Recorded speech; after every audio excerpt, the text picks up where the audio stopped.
Actually पहली बार तो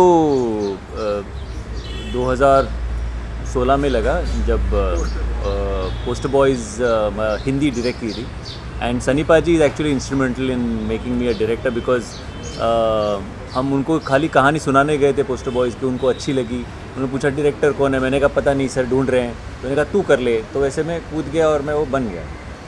but उसके बाद जब ऑफकोर्स वो मैंने प्रोड्यूस की थी पहले मराठी में तो मैं जानता था, but this was a completely fresh subject and I was surprise जब हरी जी ने मुझे फ़ोन किया कि यूजुअली तो प्रोड्यूसर फ़ोन करते हैं कि सर एक स्क्रिप्ट है एज एक्टर यू नो ये कैरेक्टर है देखिए या ये लीड है व्हाटएवर, तो उन्होंने फ़ोन करके पहले बोला कि sir we want you to direct.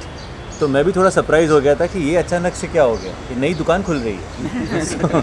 But when I heard the story तो I really liked it because simple सी स्लाइस ऑफ लाइफ कहानी है एक बंदे की, तो and it was a fresh subject. So obviously हर कोई चाहता है कि यू नो अपने तरीके से उसे इंटरप्रेट करके पर्दे पे उतारना, तो वो अच्छा लगा था मुझे। एंड देन ही सेड कि sir why don't you also act in it. तो ये पहली बार ऐसा उल्टा हुआ था कि डायरेक्शन के लिए किसी ने पूछा और फिर एज एन एक्टर भी आप आ जाइए वो। So I was very happy, I like the story and obviously हम जिस तरीके से अभी उसको ट्रीटमेंट दे रहे हैं, हम सोच रहे हैं और हम चाह रहे हैं कि वो लोगों को भी पसंद आ जाए। ये सरकार की सेवा में टाइटली very catchy also, definitely like there would be a message in a satire way, actually comedy way में होगा। How did you come up with this title actually, पहले से इट वाज डिसाइडेड कैसे? जो कहानी है बेसिकली कहानी एक ऐसे बंदे की है जिसके फादर चाहते हैं कि वो सरकारी नौकरी करे, सरकार की सेवा करे यू नो, क्योंकि वो खुद एक सरकारी सेवक रह चुके हैं और उनका ये सपना है कि नहीं सेटल होना है लाइफ में तो सरकारी नौकरी होनी चाहिए। फॉर सम रीज़न उसको नौकरी मिलती नहीं है और वो बेचारा अपनी एक टैक्सी लेके टैक्सी चलाता है, जैसे ओला वगैरह होती है वैसे टैक्सी चलाता है, और खुद की टैक्सी आने के बाद ऐसा कुछ उसकी लाइफ में हो जाता है कि इवेंचुअली सरकार की सेवा करना शुरू कर दे। तो वो क्या होता है ऑब्वियसली वो तो अभी बता दूंगा, तो आप पिक्चर क्यों देखोगे यू नो। सुधीर जी आपसे जानना चाहेंगे, I think you are sir है कहा रहे कुछ अपने बारे बताइए और श्रेयस के डायरेक्शन में, लेकिन अभी श्रेयस श्रेयस के साथ बहुत साल पहले अमानत सीरियल जब आता था तब मैंने पहली बार काम किया और इतना वक्त निकल गया। और इस दौर में मतलब मैं टेलीविज़न में ये सिनेमा में इनका अच्छा एक अपनी जगह बन गई एंड मैंने इनकी ग्रोथ को, क्योंकि हम जब ये आए थे टेलीविज़न हमारे अमानत सीरियल तो नए थे और मतलब फील्ड में उतरे ही थे। फिर जब मैंने वक्त गुजरता गया और मैंने इनकी जो ग्रोथ देखी एज एन एक्टर, तो he was that time also fantastic, but जैसे जैसे वक्त गुजरता गया, चाहे वो कमर्शियल सिनेमा हो चाहे ऑफ बीट सिनेमा हो, इनकी ग्रोथ जो है वो बड़ी मतलब मुझे उसने बहुत इम्प्रेस किया उस ग्रोथ में। कहा कि भाई देखो एक एक्टर जो आया और कैसे अपनी जगह बना रहा है और डे बाय डे एक बेहतर एक्टर होता जा रहा है। और फिर डायरेक्शन में ये आए, इनकी डायरेक्शन में ये कूद पड़े। उसके बाद जब ये इस फिल्म का मुझे ऑफर मिला और पता चला कि श्रेयस डायरेक्ट कर रहे हैं तो मुझे बड़ा अच्छा लगा। मैंने कहा चलो यार बरसों के बाद हम लोग मिलेंगे करेंगे, और यही मुझे मालूम था कि ये इसमें एक्ट भी कर रहे हैं। तो आज अब जब इनके साथ मैं काम कर रहा हूँ एज एन एक्टर, तो मैंने ये पाया कि न सिर्फ एक्टर बट ये एज ए डायरेक्टर ऑल्सो इन्होंने बहुत ही एक जिसे कहते हैं एक ठहराव और एक जो डायरेक्टर के माइंड में पात्र के लिए क्लैरिटी होनी चाहिए, सिचुएशन के लिए क्लैरिटी होनी चाहिए, ड्रामा के लिए क्लैरिटी होनी चाहिए, वो इनमें इतनी बिल्कुल क्लियर है। जो कॉन्सेप्ट इन्होंने चुना है, जिस पे इन्होंने काम किया है, उसको इतने ब्यूटीफुली ये एक्सप्लेन करते हैं कि मतलब पात्र को निभाना बड़ा आसान हो जाता है। ये जो शेड्यूल मैंने किया ये मतलब मैंने इसका हर लम्हा एंजॉय किया है और मेरी बेस्ट विशेज़ हैं श्रेयस के साथ कि ये बहुत तरक्की करें, बहुत आगे जाएं। और सबसे बड़ी बात है कि एक ठहराव, एक बड़े काम एटीट्यूड से काम करना, बहुत एक जैसे कहते हैं बिल्कुल ही एक शांत स्वभाव के साथ। तो मैंने इनको बहुत वरना नॉर्मली लोग जो हैं बड़ा एजिटेट हो जाते हैं, स्पेशली डायरेक्टर सेट पे कि यार ये क्यों नहीं हो रहा, बट इन्होंने एंड दूसरा इनकी टीम बहुत अच्छी जो इनको मिली है, वो पूरी टीम बहुत बढ़िया है। तो जो काम जिस स्मूथनेस से चल रहा है वो आई थिंक बहुत एडमायरिंग है, और मुझे लगता है कि अगर इस तरह से एक हमारी ये फाइनल प्रोडक्ट जो है बहुत अच्छा निकल के आएगा, ऐसा मुझे आभास हो रहा है इस चीज़ का। तो अब लेट्स वेट और देखते हैं क्या होता है, और मेरी बेस्ट विशेस श्रेयस को हैं और हमेशा रहें। अनिल, आप बताइए, आपके बड़े लेजेंड है, experience director and actor. Shreyas लगते हैं थोड़े सीरियस, बदन ही is also very on comic timing. तो you know how was the overall एक माहौल कैसा रहता था? आपने डेफिनेटली सीखा तो होगा, आदमी हर दिन कुछ ना कुछ सीखते रहता है। What's your experience? श्रेयस भाई का तो सबसे फ़ैन मैं इकबाल के टाइम से, इकबाल डोर, फिर हाउसफुल सीरीज़, गोलमाल। तो जैसा सर ने अब ये मत बोल कि बचपन में नहीं मतलब बचपन में नहीं, मैं भी बड़ा ही था उस समय, बट कब से मैं इनका फ़ैन हूँ। और मतलब जैसा सुधीर जी ने कहा कि ऑफ बीट सिनेमा हो चाहे कमर्शियल सिनेमा हो, तो श्रेयस भाई ने हर जगह मतलब कमाल का काम किया। तो उनके साथ काम अनिल ने तो मुझे एक फिल्म में रिप्लेस भी किया है। हाँ तो एक्चुअली हाँ, मैं इंडस्ट्री में श्रेयस भाई की वजह से हूँ। ये बिजी थे और वो फिल्म मुझे मिल गई, तो ऐसा ही हुआ। इनफैक्ट मैं जब न्यूज़पेपर में पहली बार देखा तो मैं खुश हो रहा था अंदर कि श्रेयस भाई को रिप्लेस किया। तो आप समझ सकते हैं कि उस समय से मतलब मुझे कितना अच्छा फील हो रहा था, नॉट बिकॉज कि रिप्लेस किया, बट कि हाँ। तो इनके साथ काम करना, स्पेशली एक चीज़ और रियलाइज़ हुई कि एज अ डायरेक्टर एक्टर जब आप दोनों काम एक साथ कर रहे होते हैं, इट इज़ नॉट ईजी। क्योंकि मेरे साथ बात कर रहे होते हैं कि यार अच्छा ऐसा ऐसा हुआ, ठीक है यार लाइट जल्दी लगाओ। तो इनका ध्यान एज एन एक्टर भी है, वो एक्टर को भी देख रहे हैं कि उसकी कॉस्ट्यूम ठीक है कि नहीं, यू नो लुक सही है कि नहीं। देन लाइटिंग पे भी ध्यान है, कैमरा पे भी ध्यान है, अपने परफॉर्मेंस पे भी ध्यान है। तो सुनने के लिए बहुत अच्छा लगता है कि actor and director, but it is not easy. और जिस हिसाब से श्रेयस भाई इसको लेके चल रहे हैं पूरी टीम को, वो कमेंडेबल है।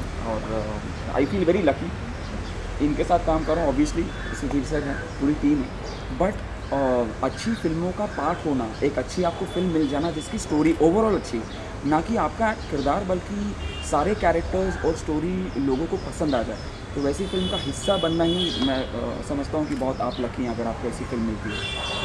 मेरा एक सवाल है, जब आपने कहा कि आपकी डायरेक्शन का भी एक दुकान थी, एक्टर की आपकी एक दुकान थी, कौन सी दुकान आप चाहेंगे ज़्यादा चले? नहीं चाहूँगा तो बस यही कि पापा की मर्ज़ी बनी रहे, काम चलता रहे, वेदर एज एन एक्टर और as a producer, as a director और anything else in the industry for that matter. Because ये इंडस्ट्री छोड़ के मुझे नहीं लगता हम लोग में से कोई कहीं और काम कर पाएगा, एक्सेप्ट आवर प्रोड्यूसर।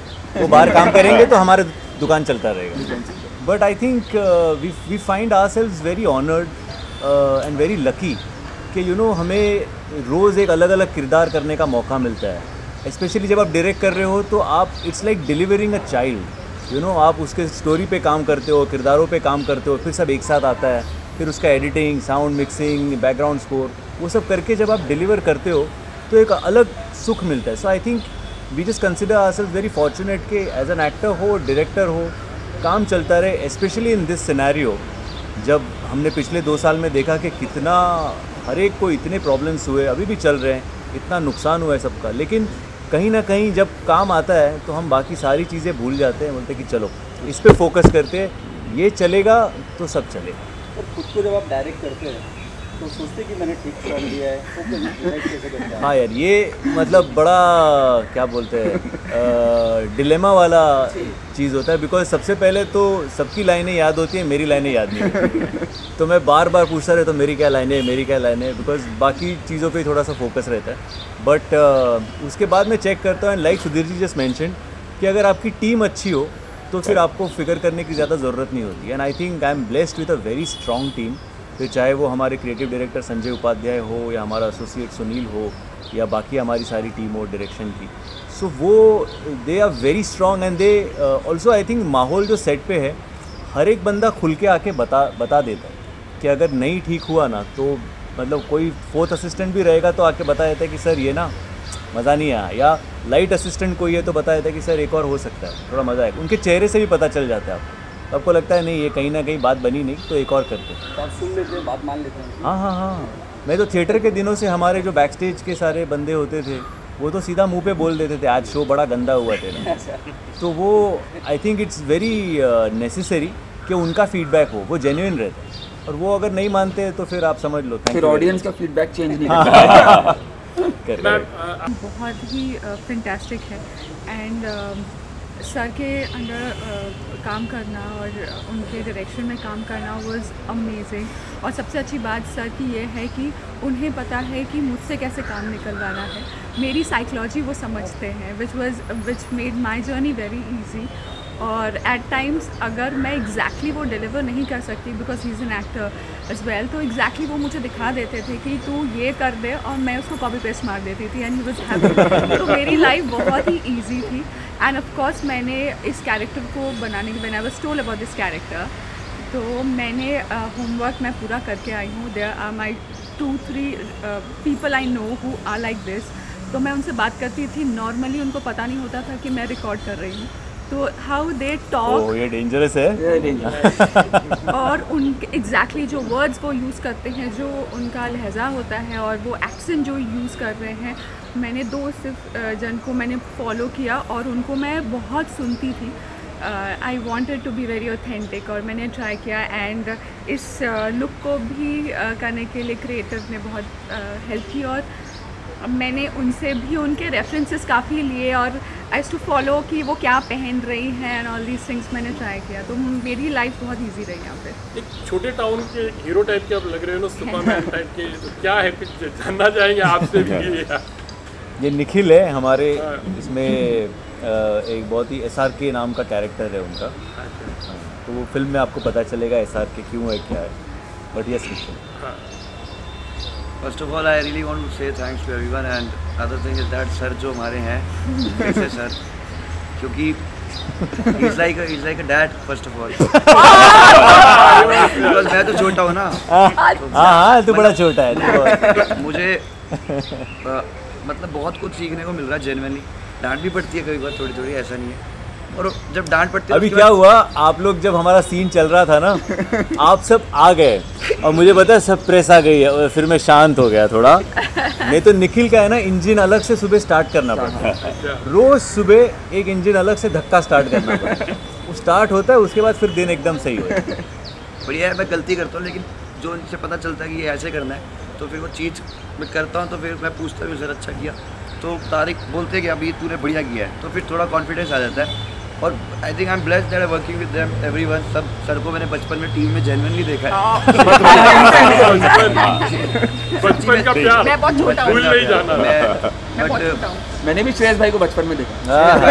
सभी ने इकबाल जो फिल्म थी मतलब बहुत ही खूबसूरत उन्होंने परफॉर्म किया उसमें। बीइंग एन एक्टर मेरे ख्याल से सबको एक्टर बनने वाले जो कीड़ा है जिनके अंदर एक्टिंग का, उनको देखनी भी चाहिए। और काफ़ी लोग जो है थिएटर वाले हैं जो उनको वो अप्रिशिएट भी करते हैं कि भाई क्या बाप काम किया है। और सर को तो सच्ची में बचपन से देख रहे हैं, इनकी शायद 5-4 बेटियां होती थी, कोई एक शो आता था अमानत, इसी में मैं भी था। हाँ जी, तब मैं बहुत छोटा था। अभी भी छोटे होते जा रहे हैं। आते हैं आपकी तरफ सर, प्रोड्यूसर। ये आजकल का जो टाइम चल रहा है, ऐसे में फिल्म जब स्टार्ट की थी, बन रही है और आगे किस तरह की टेंशन है, because definitely you are the main person जो एक चीज़ को गाड़ी को धक्का आप ही की तरफ से लगता है। इनफैक्ट कहने जाओ बिल्कुल क्या कहोगे इस फिल्म? मैं धक्का दूंगा वो चलाएंगे। नहीं, I think it is very commendable on इस part also, because like you said कि ये सिचुएशन जो है उसमें फिल्म शुरू करना, उसे कंप्लीट करना, एंड नहीं थिएट्रिकल भी हम करेंगे, थिएटर शुरू होने दीजिए। It's a very very commendable thing, because I believe एक फिल्म जब शुरू होती है तो 350-400 फैमिलीज चलती है। So I think all of us really thank him for that. किसी ने भी पूछा, इन्होंने बताया ना कि मेरा दूसरा बिजनेस चलेगा तो ये बिजनेस चलेगा, यही बिजनेस है, यही चलेगा। क्या बात है, नथिंग। सर ने मुझे साइन भी कर लिया 2 पिक्चरों के बाद। मैंने कहा ना कि एक फिल्म बनती है लेकिन बहुत सारे लोगों का परिवार चलता है। It is everyone, like it's a team effort. But last from my side, like Shreyas जानना चाहेंगे सरकार की सेवा में एक सटायर वे में like you might be trying to tell lots of things जो हमारे देश में या हमारे ऐसी जो बहुत कितनी रियलिस्टिक है। और हमने एक्चुअली अगर सज्जनपुर फिल्म थी वेलकम टू सज्जनपुर, हाँ, और अभी भी शायद आने वाली है तो कितना आपको भी ना यू फील लाइक ये एक्सपीरियंस ऑल्सो लाइक क्योंकि गाँव में एक छोटे गाँव की एक छोटे टाउन की कहानी होगी इतना रियलिस्टिक वे में रखने के लिए लोगों का मनोरंजन भी हो और साथ में साथ मैसेज भी देने की कोशिश की गई हो। नहीं, मैसेज तो डेफिनेटली है, मतलब और कोशिश हमेशा यही रहती है हर फिल्म की कि एक हंसते खेलते तरीके में आप लोगों को एक मैसेज दे के चले जाएं। सो ये फिल्म का भी मकसद वही है कि एक कहानी जब होती है तो हीरो किसी न किसी प्रॉब्लम में फंस जाता है और वो प्रॉब्लम में से वो कैसे निकलता है, वो निकलते वक्त क्या मस्ती हो रही है और इवेंचुअली हम उसमें से क्या सीख लेके जाते हैं। सो आइडिया तो वही है, बट जो मैं इनहेरेंटली जैसा हूँ और मेरी मैक्सिमम फिल्में भी जैसी रही तो आई प्रिफर ह्यूमरस तरीके से अगर आप वो चीज़ बताएंगे ना तो लोगों को मज़ा भी आता है। एंड थैंकफुली आज सिनेरियो भी ऐसा है कि एक्सेप्टेंस ऐसे फिल्मों की, ऐसे सब्जेक्ट्स की बहुत ज़्यादा बढ़ गई। इनफैक्ट पहले एक ज़माना होता था कि 8 फिल्मों में गिना जाता था, फिर धीरे धीरे चेंज होकर आज ये फिल्में कमर्शियल फिल्में हो गई है, फिर चाहे वो OTT पे हो या थिएट्रिकल हो, there is a sure shot audience for this kind of cinema and this kind of जो है कि कंटेंट को लोग लाइक करने लगे। बिल्कुल, पहले फार्मूला को करते थे, हाँ अब ये जो है बिल्कुल सही कहा। अब कंटेंट पे लोग अट्रैक्ट हो रहे हैं। हाँ सर, बड़ी बड़ी फिल्में लिखने का मतलब स्टार कास्ट बड़ी होने से है सर, बाकी फिल्म तो बड़ी और छोटी तो होती नहीं। और आज की तारीख में जब OTT और इसके ऊपर जो कंटेंट का है तो आजकल कंटेंट बहुत बड़ा हो गया है, लोगों को भी बहुत अच्छे से समझ में आ रहा है कि कंटेंट सबसे बड़ा है। सरकार की सेवा के अंदर सबसे अच्छी बात मेरे लिए एज ए राइटर है कि मैं हूँ मेरठ से और ये फिल्म पूरी की पूरी उधर ही बेस है। तो मुझे जो आज तक मेरे से किसी ने नहीं लिखवाया था वो श्रेयस सर ने लिखवाया कि वो जो नुएंसेस हैं हमारे यूपी के, जो छोटी छोटी चीज़ें हैं, वहाँ की सोच जो है उनको कैरेक्टर्स में जो मैंने बचपन से देखा है 26 साल की एज तक, उसके बाद मैं बॉम्बे आया तो वो सब लिखने का मुझे मौका मिला। तो एज ए राइटर और एज खुद के लिए मुझे तो उसके लिए तो बहुत अच्छा लगा। और बाकी आपको वही कि थोड़ा सा और अतरंगी चीज़ें बाकी आपको देखने को मिलेगी इसके अंदर। और वो जो ह्यूमर जो होता है यूपी का, खासतौर से कहा जाता है कि लाफ आउट लाउडर भी जो होता है वो यूपी और उसी बेल्ट का सबसे ज़्यादा होता है, जो आज भी हमारी फिल्मों में होता है। पहली फिल्में जो भी गोलमाल या धमाल वगैरह जो मैंने लिखी उसके अंदर भी आया, लेकिन इसके अंदर एक फ्लेवर, एक इसके अंदर आत्मा जिसे बोलते हैं, सोल जिसे बोलते हैं ना, कॉमेडी और स्माइल के साथ साथ एक रिलेशन, वो सब लिखने का जो मुझे मज़ा आया है इस फिल्म के अंदर, वो श्रेयस सर ने मुझे दिया। सर आप big part of the movie, what ना म्यूजिक कैसा है और क्या कहना चाहेंगे कि जो सब्जेक्ट है उसके अनुसार किस तरह का ट्रीटमेंट दिया आपने? फिल्म में सबसे बढ़िया बात यह है कि फिल्म का जो म्यूज़िक है और जो गाने बन रहे हैं वो फिल्म को पकड़ के, हम लोग हमेशा ऐसी फिल्में करना पसंद करते हैं। इसके पहले भी जब हमने संजू की है तभी भी राजू सर का ब्रीफ भी फिल्म को पकड़ के गाने थे, इसमें भी वैसा ही है। श्रेयस का बहुत ही स्मूथ ब्रीफ होता है गाने के लिए और फिल्म गानों को पकड़ के सब साथ में चल रही है इन टैंडम। हरी जी जो प्रोड्यूसर है उनका भी इन्वॉल्वमेंट वैसे ही है कि गानों को ऑफ द ट्रैक नहीं होना चाहिए, खामखा गाने डाल रहे हैं ऐसा नहीं लगना चाहिए, उसको एक मीनिंग होना चाहिए, वो स्टोरी को आगे लेके जाना चाहिए, उस हिसाब से गाने बन रहे हैं। और बहुत अच्छा लग रहा है कि ये एंटायर फिल्म कर रहे हैं हम, इसमें स्कोर भी कर रहे हैं और गाने भी कर रहे हैं। बहुत कम आजकल हिंदी में ऐसा करने को चांस मिलता है, but we are very lucky and fortunate to be a part of this film. Sir what we have to comment about the movie? जैसा इन्होंने बोला सेम मैं भी बोलना चाहूँगा, एक तो लिखी इतनी अच्छी है कि इन्होंने बताया कि अपने एक्सपीरियंस से लिखी, इन्होंने काफ़ी फिल्में की है अभी हमारी जब बात की, बट यही है कि सबसे इम्पोर्टेंट है कि जैसे स्क्रिप्ट के डायलॉग्स एंड स्क्रीन प्ले एक चीज़ है, जैसे म्यूज़िक भी हम लोग उसी का एक पोर्शन हम भी मानते हैं कि गाने भी एक स्क्रीन प्ले का पार्ट बने रहे, उसी से फिल्म एक कोहेसिव प्रोडक्ट लगती है, गाने अलग नहीं लगते हैं। एंड सबसे बड़ा एडवांटेज यहाँ पे वही है कि फिल्म के हिसाब से गाने बनाए, which is the biggest advantage. Sir one more thing, I mean Nadeem Shravan, Jatin Lalit और दिस सुपर हिट जोड़ी, आज के ज़माने में म्यूजिक की जो बात की जाए दे आर नॉट रिमेंबर्ड। सबसे बड़ी बात है कि वो एफर्ट नहीं करते हैं, लोगों को ज़्यादा लंबे समय तक चलते नहीं जो 90s में होता था। तो उसके बारे में want to comment something regarding that? इसके लिए बहुत सारे रीजंस हैं। मुझे लगता है आजकल गानों का स्पैन वैसे ही कम हो गया है, बहुत सारी फिल्म्स आ रही हैं, बहुत कंटेंट आ रहा है कंटिन्यूसली, लेकिन इसमें भी आई फील कि जो गाने कमाल हैं, जो गाने दिल से फिल्म के हिसाब से बने हुए हैं, वो सारे गाने चल रहे हैं। आप एदिल मुश्किल के गाने निकाल लीजिए, आप रहमान साहब के गाने निकाल लीजिए, गानों में अगर पोटेंशियल है, अगर फिल्म को पकड़ के गाने हैं तो गाने हमेशा चलने ही वाले। सही बोला मुझे, शायद ऑडियंस को नाम ना याद रहे पर गाने याद रहते हैं। और सबसे बड़ा रीज़न वहाँ तब के गाने बहुत अच्छे रहने का ये है कि आजकल बहुत सारे रीमिक्सेस हुए गानों के बनते हैं, तो इसका मतलब ये है कि वो गाना तब कितना सक्सेसफुल रहा है, और जो रीमेक बनाने की कोशिश कर रहा है उसको भी इस पर कॉन्फिडेंस है कि वो गाना अभी भी चलेगा। सो आई गेस कभी शायद गाने के राइटर का नाम ना पता हो बट गाना पता रहता है, so that's the most important thing. इसी के अंदर मैं इसी बात पर मैं एक बात कहना चाहूँगा कि आज के तारीख में ना, अभी आपने बात की पुराने गाने, मुझे स्पैन था, वो टाइम था, उसके हिसाब से आज के तारीख में ऑडियंस भी ग्रो हो गई, उनका भी टेस्ट, उनका भी पेशेंस, बहुत सारी चीज़ें वो कम हुआ है, कुछ ज़्यादा हुआ, तो उसके हिसाब से भी। लेकिन ये बात दोनों की और सही है, करेक्ट है, तो जो चीज़ अच्छी है वो तो चलती है। और लास्ट बात कि जब एक स्क्रिप्ट को, एक अच्छी स्क्रिप्ट को दोनों तरफ से म्यूजिक ने घेरा हुआ होता ना अच्छे, तो वो तो बहुत अच्छा चलता है। सर भाई साहब ऐसा फीलिंग है। Thank you.